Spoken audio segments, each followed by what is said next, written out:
Salut à tous et bienvenue sur une nouvelle vidéo lore. Comme d'habitude, cette vidéo lore est disponible et sur la chaîne principale IGTV et sur la chaîne Wargame Lore IGTV. À terme, une fois que je pense que j'aurai fini Gathering Storm, les vidéos lore ne seront disponibles que sur la chaîne secondaire, mais qui deviendra primaire un jour, de Wargame Lore IGTV. Donc regardez plutôt les vidéos sur cette chaîne-là. Pensez à vous abonner à cette chaîne-là aussi, comme ça vous serez avertis à chaque fois qu'il y aura des vidéos lore. Parce qu'à un moment, vous direz, les vidéos lore ont disparu d'IGTV. Comment ça se fait? C'est parce qu'elles sont sur Wargame Lore IGTV. Voilà, je le répète assez souvent pour que tout le monde fasse la bascule. Allez, je compte sur vous, pensez à liker, vous abonner. Donc, on y va.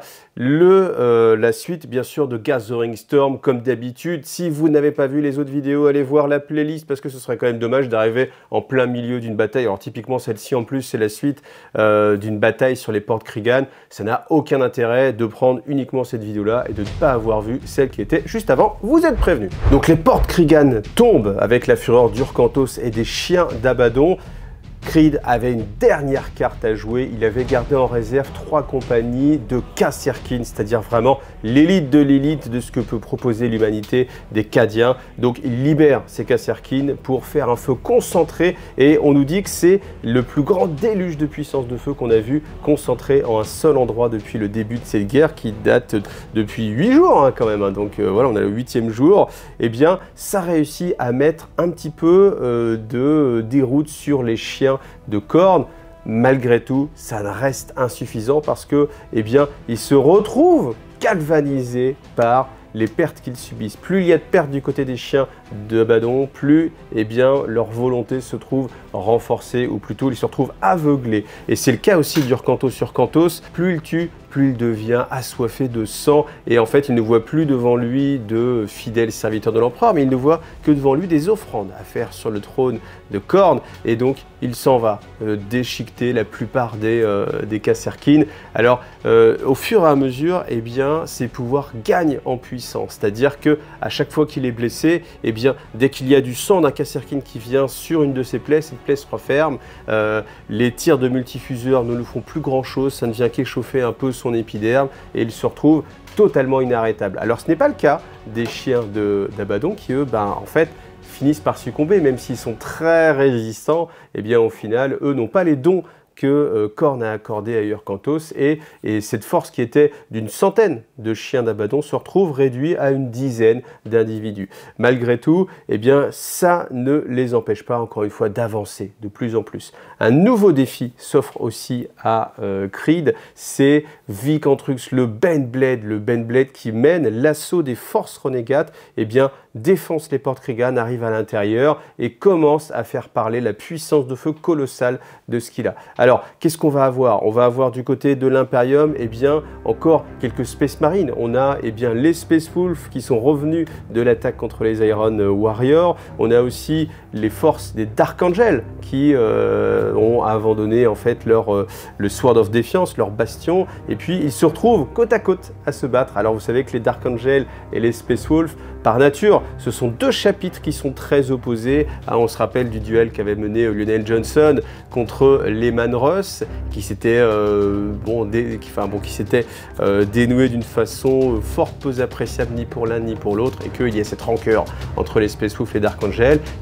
Même si aucun ne l'avouerait jamais, ils sont réconfortés par la présence de leurs frères de bataille, et l'alliance en fait des deux chapitres permet malgré tout, parce que vous savez, il y a aussi ce côté, je vais te montrer que je n'ai pas besoin de toi, je vais te montrer que je suis meilleur, et je vais te montrer que je suis capable de te sauver en fait. Et vous voyez, il y a cette émulation positive qui les rend très tenaces, et qui les galvanise et leur permet de tenir là où ils n'auraient pas pu tenir s'ils n'étaient purs Dark Angel ou purs Space Wolf. L'alliance des deux forme cette alchimie magique qui leur permet de résister. Et puis, on se décale un petit peu, on dézoome un petit peu les situations et on retourne sur le Sénéchal Black Templar qui est toujours là. Il est imbibé de sang, il marche dans les cadavres des traîtres, des cultistes, des chaotiques, mais il est toujours là. Et en fait, il a un moment de lucidité. Alors c'est un moment qui est assez rare chez les Black Templars. C'est pas moi qui le dis, c'est ce qu'on nous dit dans le roman. Voilà, c'est pas moi.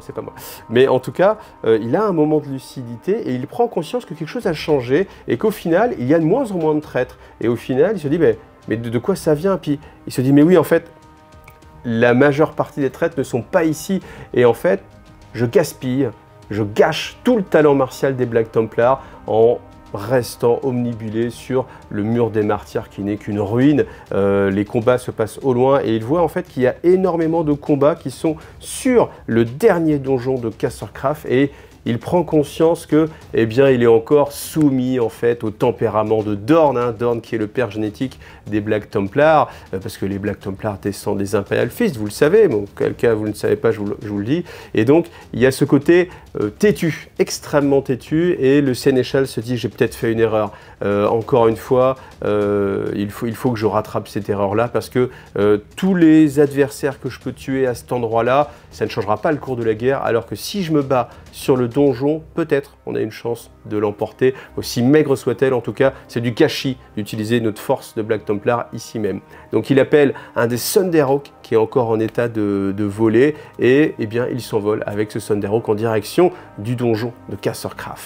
Alors en cet instant précis, eh bien on nous dit que Cadia ne tient que par la volonté de Creed et des Kasserkin, parce que Creed en fait n'a pas empoigné son pistolet ni son arme de corps à corps, simplement ses bras servent à envoyer les Kasserkin, trouver les faiblesses de l'ennemi, savoir quand faire pencher la balance, savoir quelle vie doit être sacrifiée, quelle vie doit être épargnée pour gagner du temps. Alors le but de Creed, ce n'est pas de gagner, parce qu'il sait que la victoire lui paraît maintenant complètement inenvisageable. Par contre, eh bien, c'est de durer le plus longtemps possible pour bafouer l'honneur d'Abaddon, bafouer l'honneur d'Urkantos, de tous ses efforts, et de durer encore une fois le plus longtemps possible. Donc il analyse et il voit en fait ce que cherche à faire le Prince Démon. Le Prince Démon, son but, sa mission, c'est de détruire le générateur anti-warp. C'est ce qui protège Cadia dans son ensemble des attaques du Wheel of Eternity. Le Wheel of Eternity, c'est la Blackstone Fortress qui est en orbite, qui n'attend qu'une seule chose, c'est que le champ de défense tombe et qu'elle puisse tirer de nouveau avec son canon Warp afin d'annihiler Cadia dans un ultime baroud d'honneur. Donc, il voit que Urkantos, justement, se focalise sur cette attaque-là, mais malgré tout, eh bien, il ne peut pas lutter parce qu'il est complètement submergé par les forces du chaos et il ne peut pas aller contrer cette force de Urkantos et des derniers chiens d'Abaddon. Qui peut s'opposer à lui? Eh bien, il y a les sœurs de bataille. On retrouve les deux chanoinesses, Eleanor et Geneviève, qui s'opposent dans un dernier baroud d'honneur avec leur Séraphine face à Urkantos. Lui, eh bien, ne voilà encore une fois que des petits colifichets. Il se dit que ça va être encore une fois une partie de plaisir. Ces femmes, ces Séraphines, que peuvent-elles faire contre la puissance de Khorne, la puissance d'un prince démon? Et c'est là qu'il ressent une douleur qu'il n'a pas ressentie depuis une éternité. Et il se rend compte que Geneviève vient de l'enfourcher avec son épée et qu'elle le transperce et que sa foi et la fureur impériale, la fureur de la foi impériale, vous imaginez bien, traversent les défenses d'Urkantos et réussissent à le blesser. Donc, il commence à reculer, reprendre un petit peu ses esprits, et ce qu'il pensait être une tuerie facile, encore une fois, eh bien, se trouve être un combat le plus difficile qu'il a eu à mener jusqu'à présent. Donc, il recule, il reprend ses esprits malgré tout pour justement eh bien, essayer, de par son talent martial, de contrer les chamoinesses qui viennent sur lui. Donc les chamoinesses tirent au multifuseur, mais ça ne fait rien. Mais les épées, par contre, de Geneviève et d'Eleanor, elles réussissent à traverser sa cuirasse. Donc il se défend, se met en posture défensive. Là, il part avec ses griffes et il titube en arrière. Donc la chamoinesse voit ce moment de faiblesse et va venir lui porter un coup terrible, mais c'est un piège. C'est un piège. Urkantos, malgré son affiliation à Khorne, est suffisamment malin pour tendre un piège à la chamoinesse. Il attrape la chamoinesse alors qu'elle était justement dans une posture d'attaque et full offensive. Donc forcément, elle ne pouvait pas contrer en mode défensif. Vous savez, le combat, c'est très technique. Et là, pour une fois qu'on a un petit focus sur un petit combat, allez, je le mets en avant parce qu'il est assez sympathique. Et montrer que même un adepte de Khorne qui a succombé à la soif de sang peut avoir ce petit éclair de génie tactique, c'est assez sympathique. Et même en plus, si on n'a pas toujours cette vision des princes démons de Khorne qui avancent tête en avant, peu importe ce qu'ils subissent. Là, on a eu cette petite feinte. Donc, cette feinte est fatale à Eleanor qui se retrouve empoignée. Il serre sa gorge, il serre de plus en plus fort. Sa sœur Geneviève, voyant ça, eh bien, vient l'attaquer et essaie de protéger sa sœur, mais dans un dernier baroud d'honneur, elle aussi succombe, un coup de griffe la transperce. Elle a juste réussi encore une fois à planter son épée dans un des cœurs d'Urkantos. Alors, sans doute, il doit y en avoir plusieurs. En tout cas, ça ne sera pas suffisant, mais les dernières chanoinesses tombent.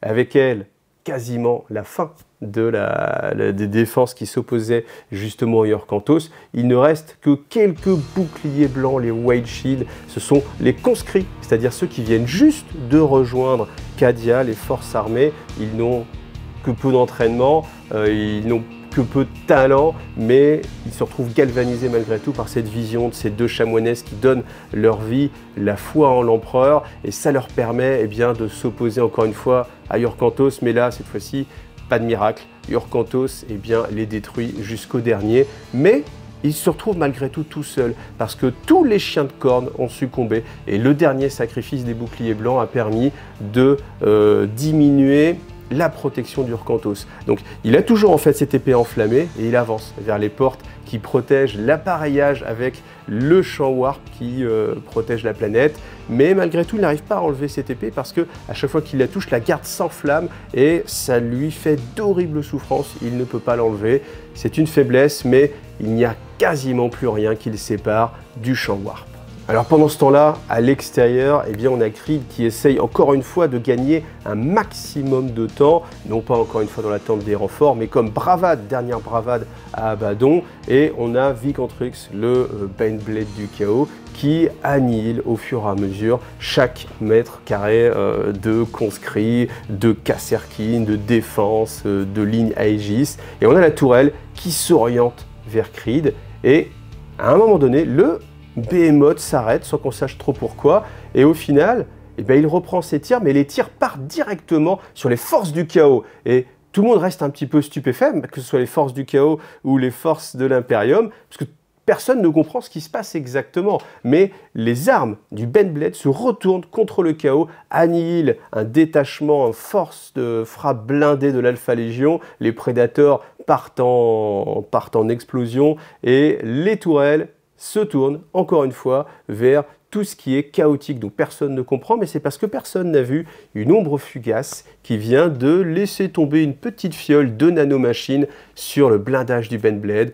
On ne sait pas qui c'est, on n'en saura pas beaucoup plus, mais en tout cas, ce revirement change drastiquement les choses parce que maintenant, ceux qui protégeaient en fait le Baneblade se trouvent annihilés en fait par lui, par ce changement soudain, parce qu'il n'était pas évidemment méfié, personne ne pouvait imaginer que le Baneblade allait rechanger d'affiliation et repartir du côté loyaliste, et c'est ce que va utiliser encore une fois Creed. Lui, tout de suite, il garde son sang-froid, il analyse les choses et il se base sur cette attaque-là pour contrer toutes les attaques chaotiques.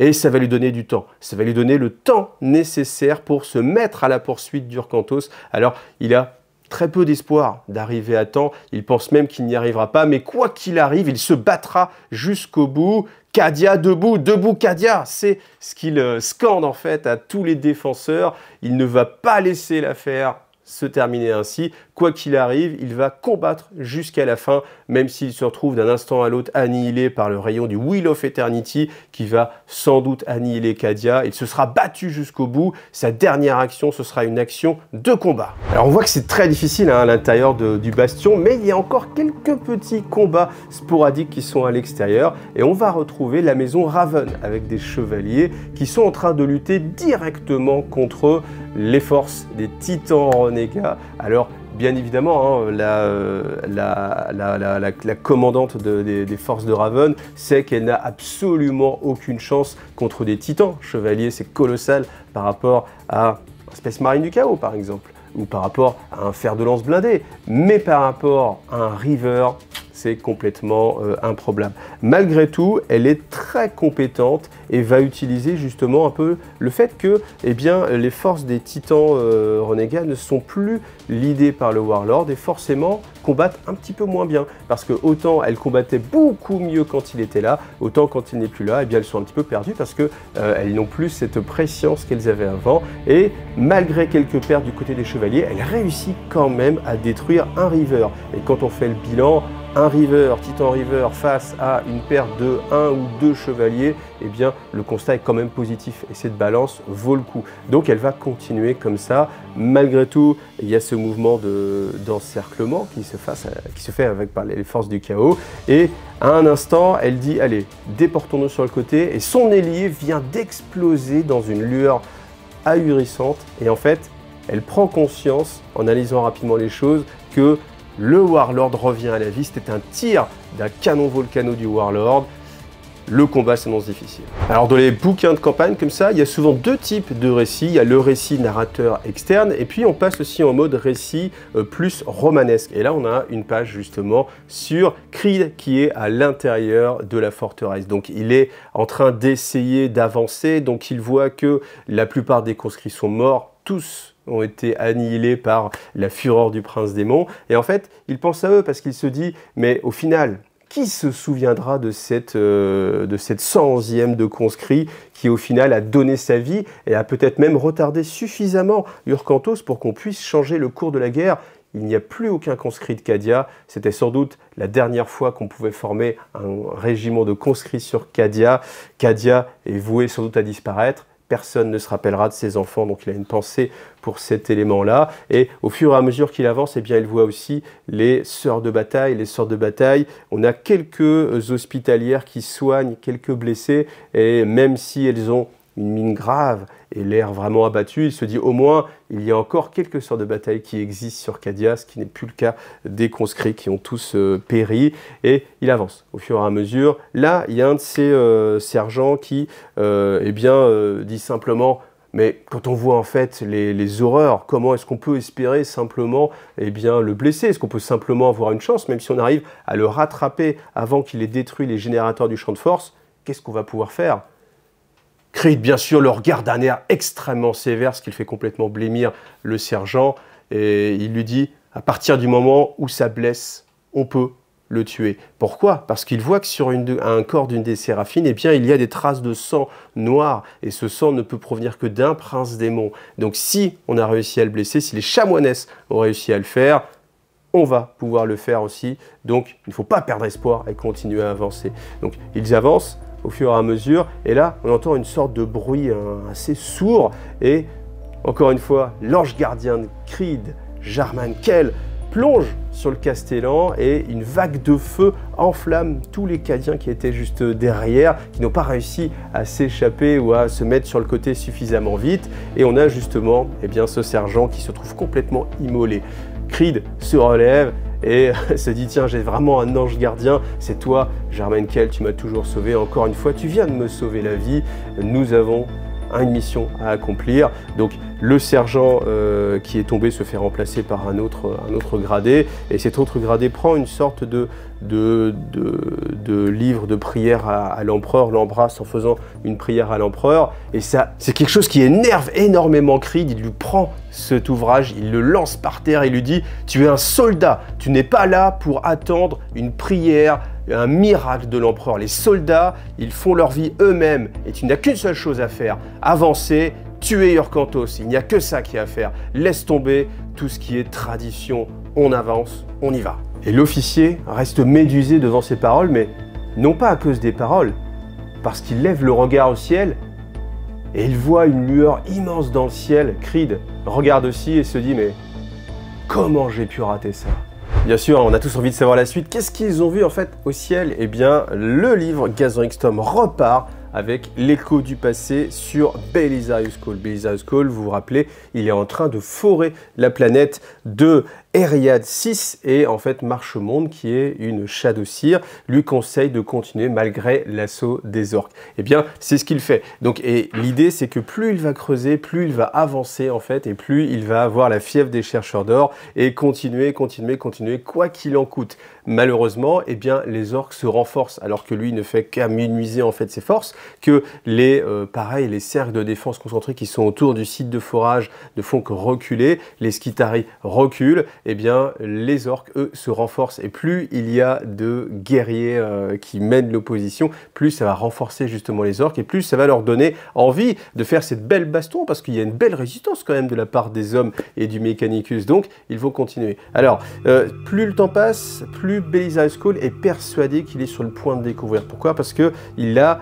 des artefacts qui sont de plus en plus gros, de plus en plus en bon état, et il peut commencer à les analyser. Déjà, première chose, c'est qu'il est persuadé que tous ces artefacts sont antérieurs à l'existence de l'humanité et que sans doute ils ont été forgés soit par les anciens, soit peut-être par les nécrontyres. En tout cas, il sait que Marchemonde, donc la Shadowseer, lui a parlé de ces artefacts-là et qu'il est certain que s'il ne les découvre pas maintenant, eh bien, ils seront perdus à jamais. Donc, il continue quoi qu'il arrive et il réfléchit malgré tout à ce qu'elle a dit et ce que ça peut engager pour l'humanité. Parce qu'il se dit, c'est étonnant qu'un Eldar me donne en fait un atout, un avantage, mais c'est sans doute qu'à un moment donné, eh bien, nos chemins convergent, et c'est quelque chose qui n'est pas du tout étonnant, c'est quelque chose qui a déjà eu lieu par le passé. Alors Belisarius Cawl ne saurait dire exactement quand, parce qu'il a plus de 10 millénaires, mais en fait sa mémoire est très fragmentée, il n'a pas accès à l'ensemble de ses connaissances, et il sait que ça a déjà eu lieu, mais il ne sait pas pourquoi, il n'arrive pas à retrouver en fait le concept. Le temps passe, il continue à pousser au maximum toutes les foreuses, l'outillage, il travaille 36 heures sur 36, parce qu'il y a 36 heures sur la planète Deriad 6, et il finit par se retrouver un cours de temps. Pourquoi? Parce que les lignes de défense ont été enfoncées et les Skitarii sont à l'intérieur du site de forage. Il n'y a plus que cette zone-là, le dernier périmètre de défense, et nul doute que la prochaine attaque des orques va être fatale. Donc, il repense à ce qu'il est en orbite, à son arche du Mechanicum, il repense à l'Iron Revenant et à ce qu'elle contient. C'est toujours pas ce qu'elle contient, mais on sait que c'est un trésor immense pour l'Imperium, et il se dit que malgré tout, aussi avide qu'il soit de découvrir le secret d'Eriad 6, il ne peut pas risquer l'Iron Revenant là-dessus. Et c'est à ce moment-là qu'il donne l'ordre de repli. Repliez-vous, les Skitarii doivent défendre le site d'atterrissage pour qu'on puisse évacuer, et il entend un bruit de fracas, et c'est une des foreuses en fait qui vient de percer une caverne et est en train de tomber tout en bas de cette caverne, parce qu'ils sont arrivés sur le dessus par la voûte en fait de cette caverne. Et donc il regarde, et là il voit tout de suite qu'il sait qu'il a trouvé ce pourquoi il était venu. Il s'approche dans l'ombre, dans la noirceur, et il est devant un monolithe immense qui fait plus de 250 mètres de largeur, plus que 250 mètres aussi de hauteur. Ça lui rappelle tout de suite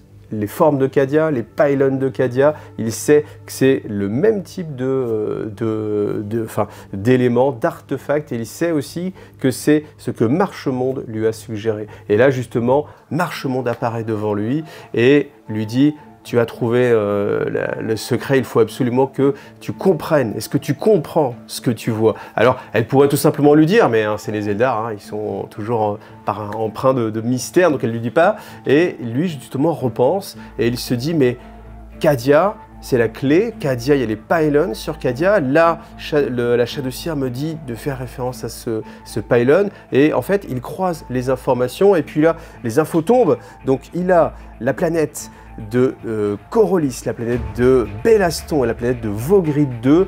Toutes ces planètes ont subi les attaques d'une croisade noire. Et la dernière planète sur laquelle il est, elle a subi aussi l'attaque de la 4e croisade noire d'Abaddon. Et en fait, c'est là qu'il prend conscience d'une chose, il se dit, mais en fait, peut-être que ce n'est pas par hasard. Peut-être que le but d'Abaddon, parce qu'Abaddon a détruit ce site de fouille, c'est justement de détruire les pylônes. Et que ces pylônes ont un rôle majeur pour la galaxie, pour l'Imperium, et qu'il faut absolument aller les défendre. Donc Marchemonde dit oui, tu as compris, elle disparaît, alors que Belisarius Cawl s'énerve et dit mais tu peux pas me dire tout simplement les choses au lieu de me faire tourner en bourrique, mais elle a déjà disparu, et tout simplement il retourne avec grande hâte vers le site d'atterrissage pour évacuer la zone.